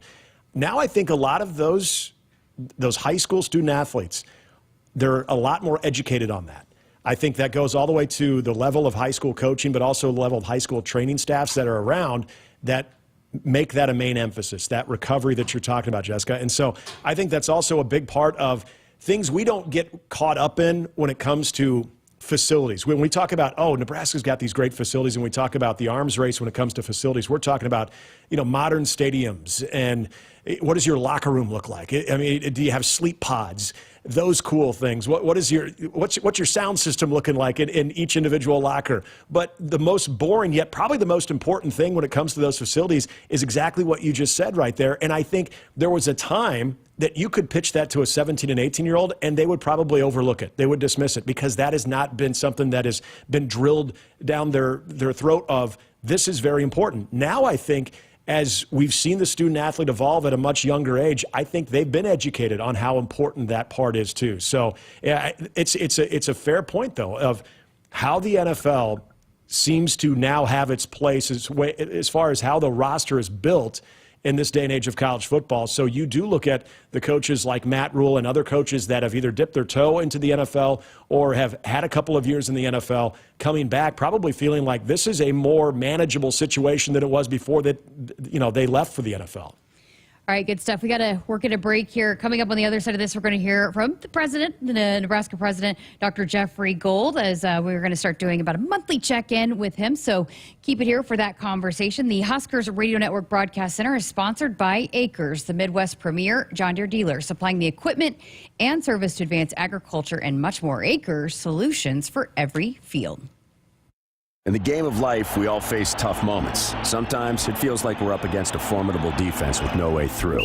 Call a timeout. If you or someone you know is struggling or in crisis, the 988 Suicide and Crisis Lifeline is there. Call, text, or chat 988. It's free, confidential, and staffed with trained counselors ready to listen and provide support. Don't wait for the final whistle. Reach out, speak up, and let's tackle this together. Because in Nebraska, we're more than a team. We're family. Remember, in times of need, call, text, or chat 988. Presented by Nebraska DHHS. Nebraskans are choosing chiropractic for better health. Why chiropractic? Because it's safe, drug-free, and a cost-effective treatment option for back and joint pain. Plus, all generations can benefit from natural chiropractic care. Choose chiropractic first for pain relief or to improve your mobility, athletic performance, or overall wellness. Make chiropractic your first choice for better health, and find a chiropractic physician near you at nebraska-chiropractic.org. Get your life back with chiropractic. Husker fans, Nebraska baseball is back and better than ever. Fresh off their first Big Ten tournament championship and ranked 24th in the nation, the Huskers are ready to bring the heat this season at Hawks Field. Season tickets are on sale now and start at just $150 for general admission and $225 for reserve. Get your tickets today and don't miss any of the action at Haymarket Park. Visit Huskers.com/tickets or call 1-800-8-BIG-RED to secure your seat today. Hit us up on the text line. Text 402-413-2400 with your Husker thoughts. If there's one thing Nebraska's known for, it's our beef. And Nebraska soybeans feed a lot of them, and even more pigs and chickens. I'm Jason Pinky, a farmer near Craig, Nebraska. Soybeans are vital for feeding our livestock, and they're also a powerhouse protein source for people worldwide. Our world needs protein, and Nebraska soybeans are making a difference. From tailgate grills to global plates, farmers deliver affordable, nutritious protein to build muscle and energy for everyone. Nebraska soybeans, feeding, fueling, and innovating for the future. Husker fans, it's game day, and Pizza Hut's got your perfect play. Score the game day special for just $29.99. Get 2 medium 3-topping pizzas, 8 boneless wings, and 5 breadsticks. Enough to feed 8 hungry fans. Pizza, wings, breadsticks, and more. It's the ultimate lineup to fuel your game day. Check out the full menu online at pizzahut.com or in store. Because remember, no one out-pizzas the Hut. When you're in the stands and have the ability to control your irrigation in the field, it's a game-changing moment. Valley is where farming meets end zone efficiency. With AgSense remote irrigation technology, farmers become the MVPs of their fields. Experience real-time, play-by-play action and control that keeps you ahead. Score big with irrigation technology from Valley. It's technology that improves your life and lets you be at the game and in the game. Find your local Valley dealer at valleyirrigation.com. Nebraskans are choosing chiropractic for better health. Why chiropractic? Because it's safe, drug-free, and a cost-effective treatment option for back and joint pain. Plus, all generations can benefit from natural chiropractic care. Choose chiropractic first for pain relief or to improve your mobility, athletic performance, or overall wellness. Make chiropractic your first choice for better health and find a chiropractic physician near you at nebraska-chiropractic.org. Get your life back with chiropractic. Attention, Husker Nation. Are you ready to power up your game? Sap Brothers high-quality off-road red diesel is the fuel that powers your equipment. As official sponsors of the Huskers, we're here with a winning offer with the Sap Brothers Go Big Red Fuel Giveaway. Contract your upcoming fuel needs by February 1st and enter to win 1,000 free gallons of our off-road red diesel to keep your engine roaring and equipment running strong. Sap Brothers fuels Husker Nation. Visit sapbros.net/fuel giveaway for more info. For 48 straight years, Ford F-Series have been the best-selling trucks in America. We got here by engineering breakthrough technology, redefining Built Ford Tough, and never settling for second best. But what's really made Ford F-Series the #1 selling trucks in America is you. Ford F-Series, Built Ford Tough. Based on 1977 to 2024 calendar year total sales. The Huskers Radio Network Broadcast Center is sponsored by Akrs, the Midwest premier John Deere dealer, supplying the equipment and service to advance agriculture and much more. Akrs, solutions for every field. Welcome back to Sports Nightly. I'm Jessica Coody, and throughout this spring semester, we will be checking in with the University of Nebraska President, Dr. Jeffrey Gold, for updates and happenings from the President's office and across campus, and we are excited for his first visit of the spring here tonight. President Gold, thank you so much for being here with us, and we have to start with going back to the Husker football win in the Pinstripe Bowl. First appearance in a bowl game since 2016. You were there inside Yankee Stadium. How exciting was it for you to get to experience it, and what did that win mean to Husker Nation? Well, it obviously meant an awful lot to Husker Nation, but it meant a great deal to me as well because, as the audience probably knows, I lived and worked in New York City for a really long time, and not only did I grow up there most of my youth, but I've been a dyed-in-the-wool Yankee fan through good and bad for all those years. So to be with the team, you know, it was a 6-day event, believe it or not, with all kinds of rallies and dinners, got to ring the bell on the New York Stock Exchange. But I will tell you, the opportunity to stand on the grass of Yankee Stadium and to watch the team win was absolutely amazing. And, you know, I spent a good deal of time with Coach Rule and members of the team.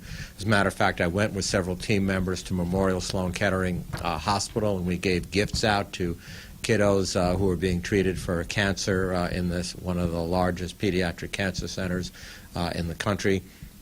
And to spend all that time, I got to see a side of them that is far more than what the average fan sees on the gridiron, you know, on Saturdays every fall. Very impressive on every possible level.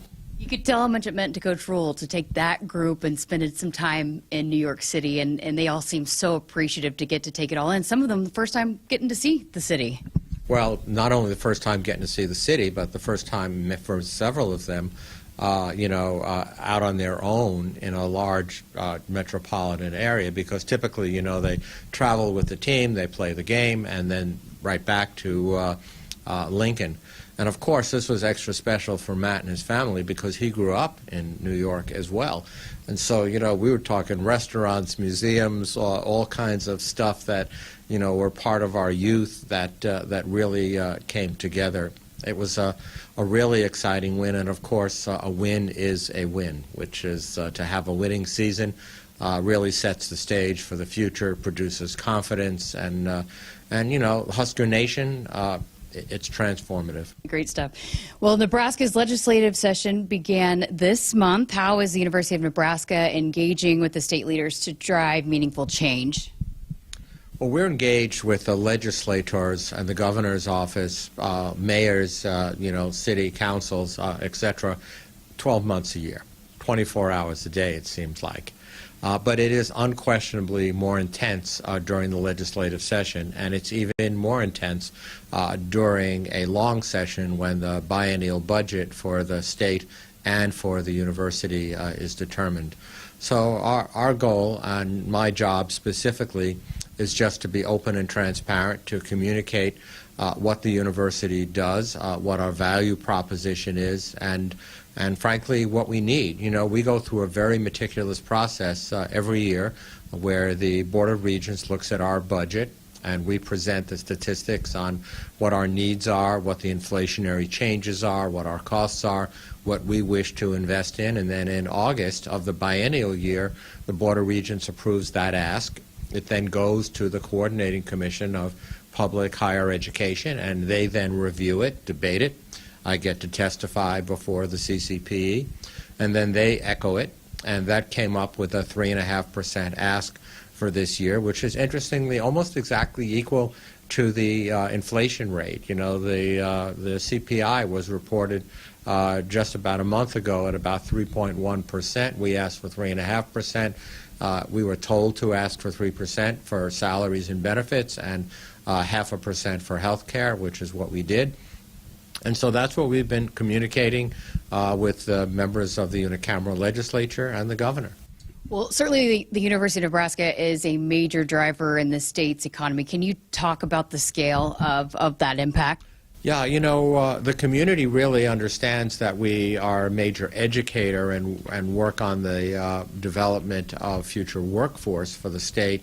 They understand that we do research and science, and they also understand through our extension offices, healthcare, and other areas that we engage literally border to border in the state, every small and large community.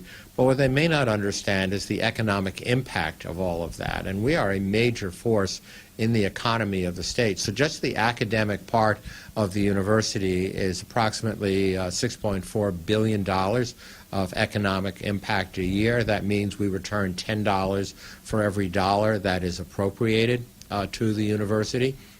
A pretty darn good investment on a yearly basis if you could get it in any other way. But if you add in our health care delivery, mostly through Nebraska Medicine, that brings our total economic impact up to about $12 billion. That's $12 billion a year of resources that are brought into the state.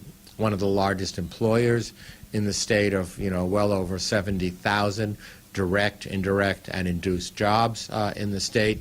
And so, yeah, we do educate the next generation of workforce.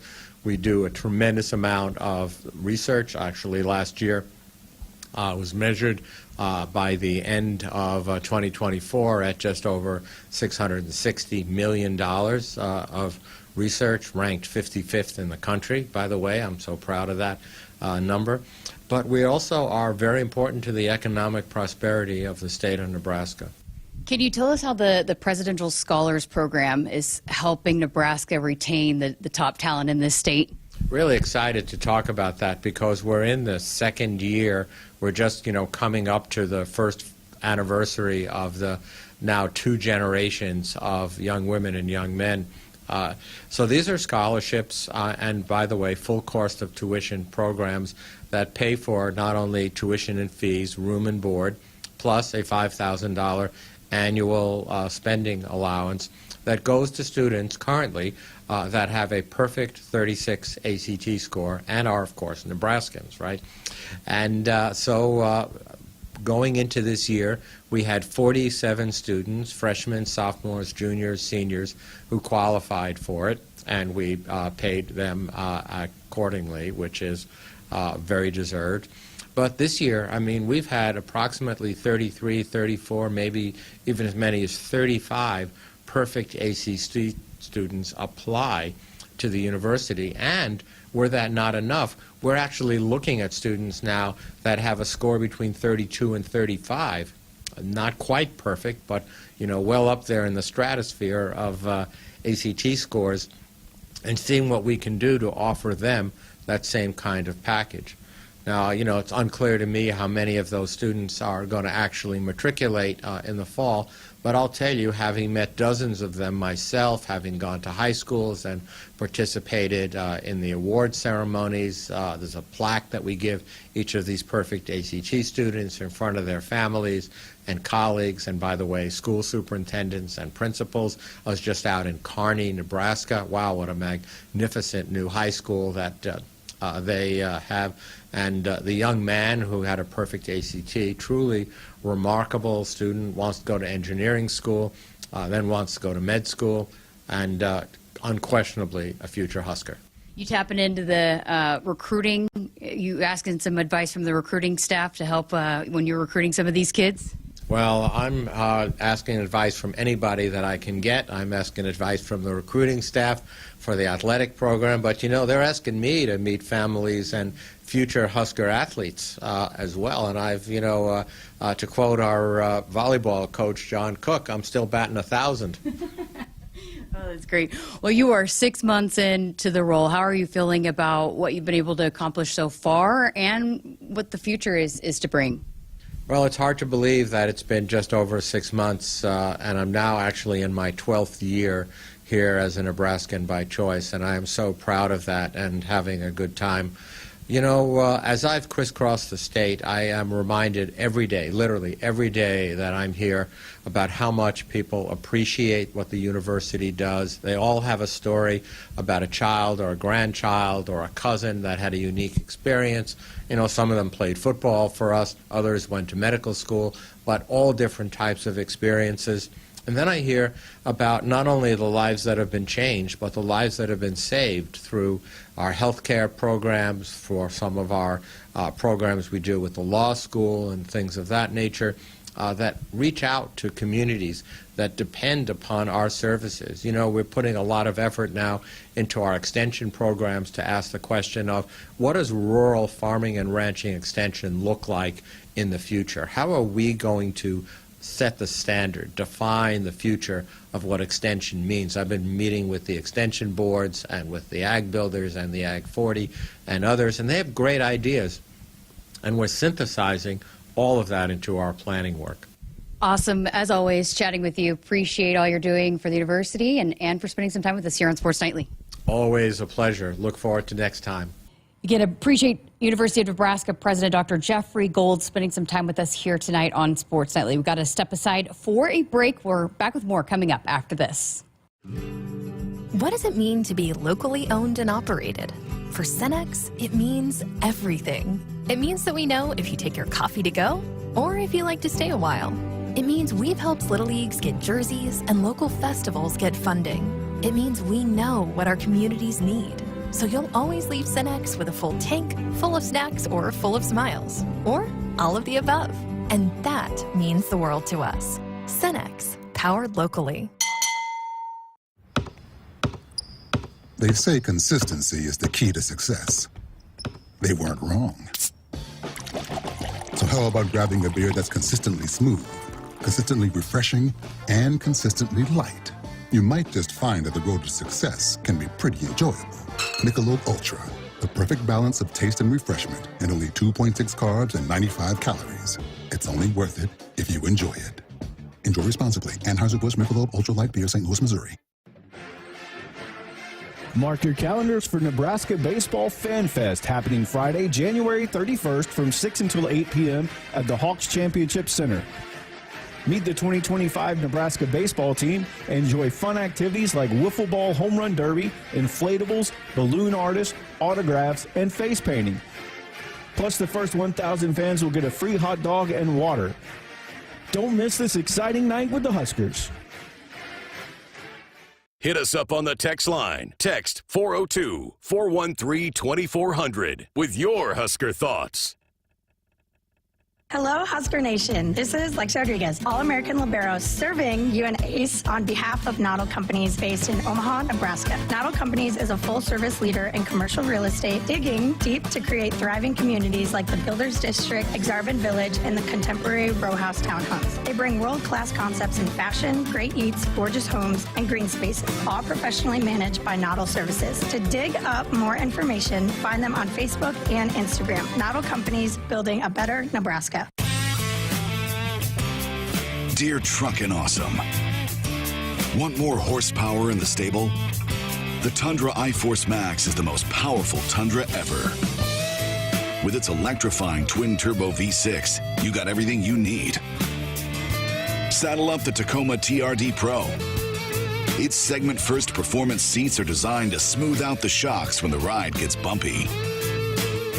The Toyota 4Runner is part mean streak, part wild side, and an all-around icon. Check out that signature power rear window, will ya? Yes, sir, Toyota trucks. Find yours at toyota.com. Toyota, let's go places. See your Omaha Metro and Lincoln Toyota dealers. Corwin Toyota of Bellevue, Village Point Toyota of Omaha, Baxter Toyota of La Vista, or Baxter Toyota of Lincoln. Hey Huskers, it's a new day in Nebraska. Manzer Equipment, Mertz Farm Equipment, and West Point Implement of Columbus have teamed up as True Ag and Turf. Coach Rule is bringing innovation and high-performance standards to Husker football, and True Ag is doing the same to your farm with game-changing Fendt equipment. As Big Red establishes power on the field, True Ag and Turf does the same in the field by welcoming Fendt to Nebraska. They say consistency is the key to success. They weren't wrong. So how about grabbing a beer that's consistently smooth, consistently refreshing, and consistently light? You might just find that the road to success can be pretty enjoyable. Michelob Ultra, the perfect balance of taste and refreshment, and only 2.6 carbs and 95 calories. It's only worth it if you enjoy it. Enjoy responsibly. Anheuser-Busch Michelob Ultra Light Beer, St. Louis, Missouri. Set. Hike. When champions take the field, they come ready to play. TNL Irrigation understands the value of momentum. Like a Husker drive, there's no stopping. If you live for farming and football like we do, TNL Irrigation has you covered. Check your fields from the game with a remote system, or just enjoy the play knowing our systems are reliable as a sold-out Memorial Stadium. Touchdown! Nebraska born, Nebraska strong. Husker Nation and TNL Irrigation are like no other. Chick-fil-A South Point Pavilions and Chick-fil-A 48th and O are proud to once again present Salute to Service at Nebraska basketball home games for the 2024-25 season. A recipient will be selected for each home game and will receive 2 game tickets, parking pass, VIP pregame meal, Chick-fil-A honor coin, and honored on the court during the game. Thank you for your assistance in honoring our veterans. Nominate your veteran at huskers.com/salute to service. Welcome back to Sports Nightly. A couple segments left here on this Tuesday night edition with Nick Hanley. I'm Jessica Coody. On that note, by the way, speaking of events at Nebraska basketball games, found out that the putt for a Porsche is still going to continue despite the Porsche being given away. So it was scheduled for a certain amount of games, so it's going to keep going here over the course of these next few games. It got national attention. They can't just shut it down now, right? I mean, that promotion's running hot. You got to keep that thing going. So I'm glad to see that they weren't, well, hey, we can't possibly give up another Porsche. I love the commitment. Even if someone finally wins one, even the odds being against that player, that they're going to stick with it. That shows integrity to the dealership there. I love it. The guy that won it, I should have looked up his name. He's going to be at the game, and I think they're going to give him a shout out. But he needs to post what his game plan was. If it was intentional, I think he's going to do some interviews, so maybe we'll hear about it. I would love to know what his approach was, because it's not an easy read, you know? No. And, okay, this is where maybe I'm getting a little too technical on this. If it's a certain temperature outside, and you know how the floor sometimes the wood can be impacted a little bit, and I'm not trying to say like it would cause anything that the players in a game would notice, but something that slight that could impact the ball trajectory and the overall angle and the slope of it. I mean, that's a tough read, and I feel like that's not going to always be the same read. Call me crazy. Maybe it's always the same read, but I feel like that's always going to be a tricky read. Sam in Omaha said you or Nick need to putt and try to win the next Porsche, or Porsche, I guess is the correct way to say it. But yeah, I would love to try it and see just how hard it actually is. But yeah, and you never know if they're going to set it up in the right way. And there's like a crack that if the ball hits it, you know, down the court, that it could bounce a certain way. It's kind of slopes, so. I would love to try it, but I would too. I kind of want to see if there is. First and foremost, you just got to make sure you hit the board. Then you can feel somewhat dignified. I'm worried that I would completely misread it or overread it, and I wouldn't even hit the board because it's not a huge board, right? As far as the board that actually has the little slot to putt it in. It's not like a huge board. Like, I'm sure people have missed the board completely, haven't they? Oh yeah. Okay. And just horrible touch, just banged it off the board. But how about this, Vern? Shane in the chat said, Nick giving putting advice from a 16 handicap. Ha, ha, ha, ha, ha. Well, 16's not that bad, is it? Jeez, yeah, you should have saw what I was when I first started playing golf at 30. I was probably about a 30 at 30. So those extra strokes are not coming from the putting green; they're coming from the out of bounds, the hitting out of bounds. Yeah, there's the putting has gotten a little bit better, but yeah, if I'm putting up a big number, not a good number, but a big number, it's because I'm following the rules of what you're supposed to do when you hit OB. I know a lot of people are like, you know what, I'm going to drop, and I don't really feel like counting that as a stroke, so I'm just going to hit from here. I don't do that. You know, I try to play the game honestly and fair. So I feel like that will reward me at some point. I don't do that. I definitely improve my lie. Okay, so we were going to talk about this last night and ran out of time, but kind of a fun story surrounding a former Husker baseball player. Kyle Perry has signed up to play for the Savannah Bananas. And Savannah Bananas have just absolutely blown up here over the last couple of years. They're huge on social media.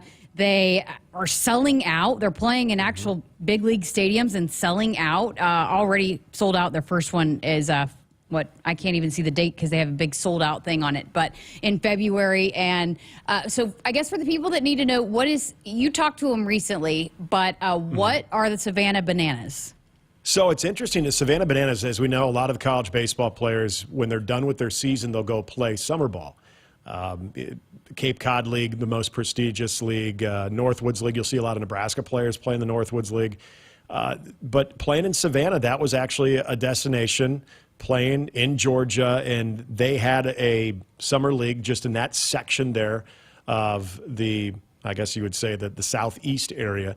And it was pretty popular, pretty competitive. Well, in 2022, it morphed into essentially, the best way I can describe it is baseball's version of the Harlem Globetrotters, where some of the very talented players, a lot of former college players. In fact, the Savannah Bananas, before they turned into more of the exhibition type style that you see now, they've had guys drafted. They had a guy go as high as the second round in Major League Baseball draft. So these are great players.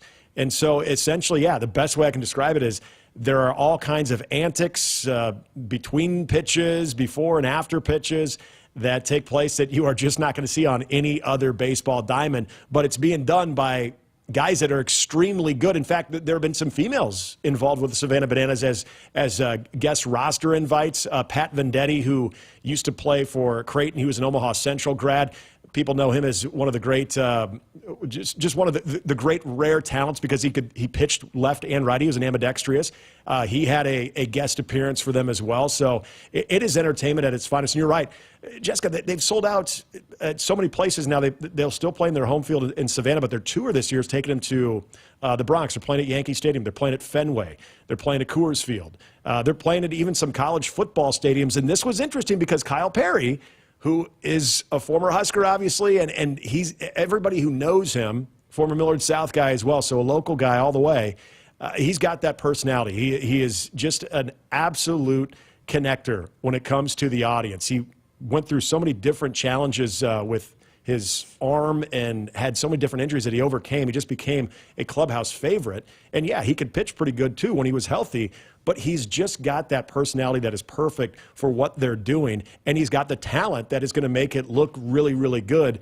And I saw that he basically issued a challenge to Husker Nation of, well, it doesn't sound like they're going to do anything in downtown Omaha with Mecca or at Charles Schwab Field.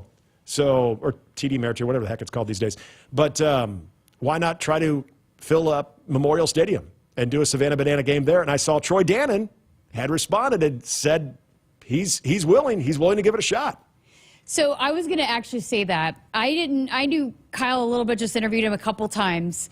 But if I had to list of all the sports, give you a list of 5 people that would be a good fit for what the Savannah Bananas do, and Kyle Perry would absolutely be on that list. They are talented, but they are entertainers, and he is an entertainer. He's got a huge personality. They're huge on TikTok. So I'm wondering if he's, going through dance lessons, trying to get some choreography down to be a part of it, because there's a lot of things that go into it besides just playing baseball. You're right. And so when I talked to him, this would have been right before Christmas. I asked when he gets started with this, and as soon as they got to the new year, in fact, I think right after January 1st, he was heading over to Savannah. They were doing essentially what they call their camp. And I'm sure there's probably some spring training elements to it.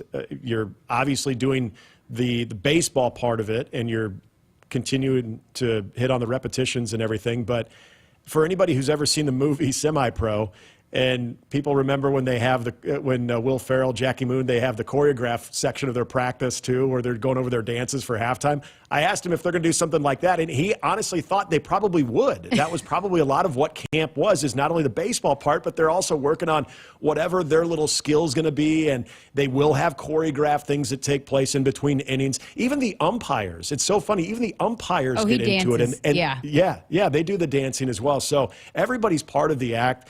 And yeah, he asked me what I thought his little specialty trick should be, and I had no idea. I'm like, you'll figure it out. This is why you're going to camp, right? But it's such a cool story. But you're right, though. If there was anybody that's probably played Nebraska baseball in the last decade that I could remember, I don't think I could think of anyone that would be more qualified to check the boxes that you need to be successful with that type of show that they're putting on. So I think like their ace pitcher, the guy that pitches a lot for them, he wears like a cowboy hat while he's pitching. Yeah. So they all have their own little thing. But the closest that they're going to be May 23rd and May 24th, Kansas City, Missouri. So they will be close, a little bit close. And Troy Dannon, he quote tweeted Kyle and said, "Let's go, KP. Memorial Stadium is open, and we are ready for you. #BananaBall GBR." So speaking of Troy Dannon, he's going to be on the show tomorrow night for his monthly athletics director sit-in on Sports Nightly. So maybe we'll have to ask him if that's actually in the works, if that's something that he's legitimately working on, because I think it'd be great. I think it'd be a great show here in Lincoln. All right, we got to get to a break, but we're back to wrap up the show at the final segment coming up after this. Husker fans, let's call a timeout on the court and in life. When the game gets tough, Nebraska stands together as a family, as a team. If you or someone you know is struggling or in crisis, the 988 Suicide and Crisis Lifeline is there. Call, text, or chat 988. It's free, confidential, and staffed with trained counselors ready to listen and provide support. You're part of the Husker family, and every member is valued on and off the court. Remember, in times of need, call a timeout. Call, text, or chat 988. Presented by Nebraska DHHS. Set. Hike.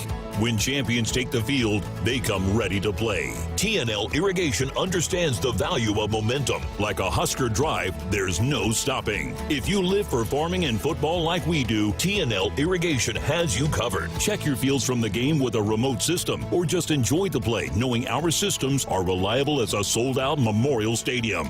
Touchdown! Nebraska born, Nebraska strong. Husker Nation and TNL Irrigation are like no other. Your Husker football team is fresh off a Pinstripe Bowl victory and are gearing up for an exciting 2025 season. Secure your seat in the Sea of Red for all 7 home games this fall by becoming a 2025 Husker football season ticket holder today.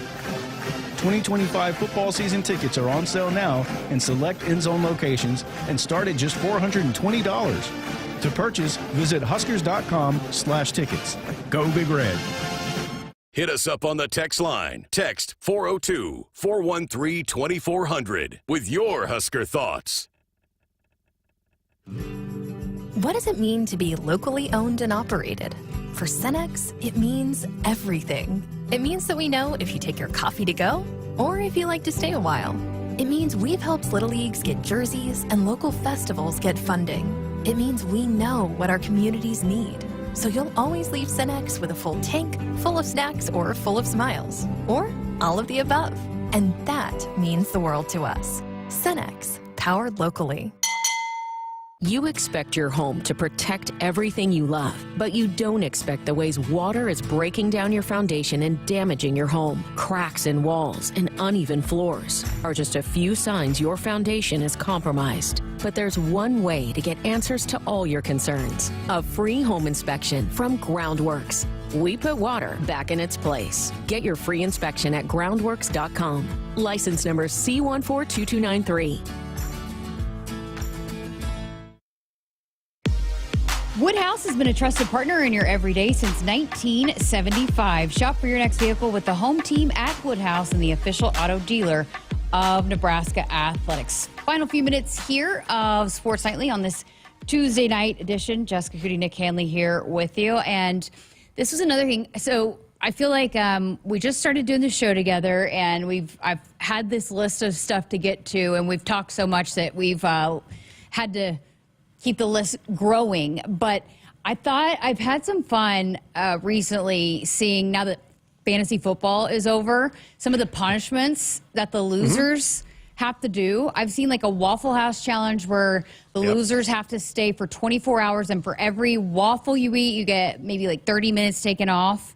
Seen a bar, like you have to stay at the bar from open to close, and you beer takes off a certain time and a shot takes off a certain time. I mean, just some crazy, crazy punishments. Are you a fantasy player? Have you had to do punishments? I've never had to do a punishment, so I avoided. I was in the elimination game, or the last place game this year, and I won, so I avoided that. But I don't think the league I'm in, at least I know the last 5 years, the league that I'm in exclusively now, we don't do the punishments, which is fine.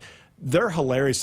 So did you see, without question, the best one, since you and I are both kind of golf nerds here too, in 2021, there was a U.S. Open qualifier in Kansas City, and a guy by the name of John Eckert, he lost his fantasy league, and so he went through the season of through the golf season leading up to the U.S. Open qualifier, of essentially going on the apps to record your GIN score and your handicap score to where it was good enough to qualify for a U.S. Open qualifier.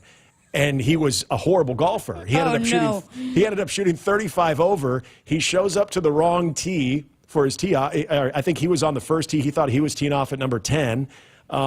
He topped his first drive basically 20 feet.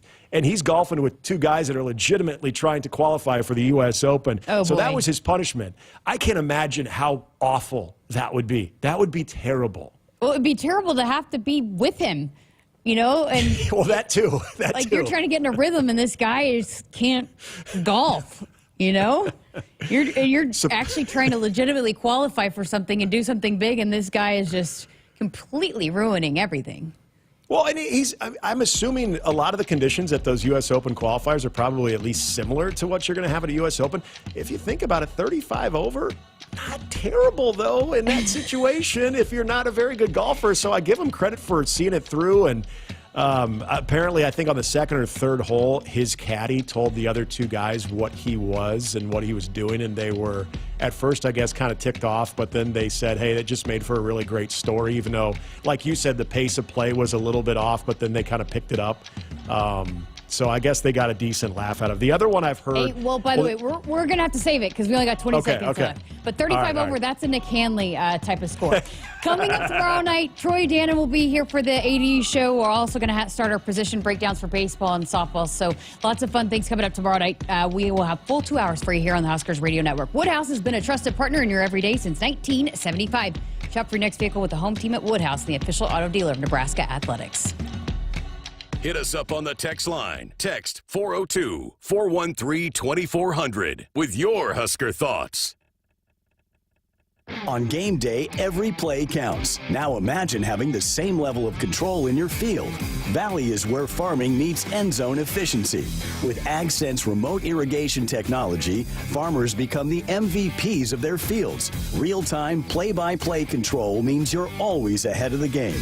Score big with simplified irrigation technology from Valley, improving your life both on and off the field. Find your local Valley dealer at valleyirrigation.com. Want to boost Nebraska's economy and help the planet? It's as easy as filling up your tank. Switch to soy-based biodiesel to cut greenhouse gases by up to 74% and support biodiesel growth. I'm Greg Anderson, a farmer near Newman Grove, Nebraska, and biodiesel has transformed our farm. It cuts emissions, raises the cetane number, and improves fuel lubricity. So ask for biodiesel where you fill up. It benefits our air, economy, and Nebraska soybean farmers. Nebraska soybeans, feeding, fueling, and innovating for the future. In the heartland, where ambition thrives, there are those who are made and those who are made for more. Just like the Huskers on game day, Kloss, a leading producer of ag equipment, unleashes the power of ambition in the field. Discover why our cutting-edge machinery and unwavering support aren't just a promise, they're a commitment to your success. Because at Kloss, we know you are made for more. Visit your Kloss dealer or CLAAS.com. I got to see my brother get married. I would have missed my dad's birthday. Because I wore my seatbelt, I had the privilege of being part of his special day. I got to go home and see my family again. Does it click yet? Brought to you by NDOT Highway Safety Office. I would have never had the chance to see my daughter become a doctor. I was able to go to my brother's graduation. I wouldn't have adopted my first pet. And then it clicked. My seatbelt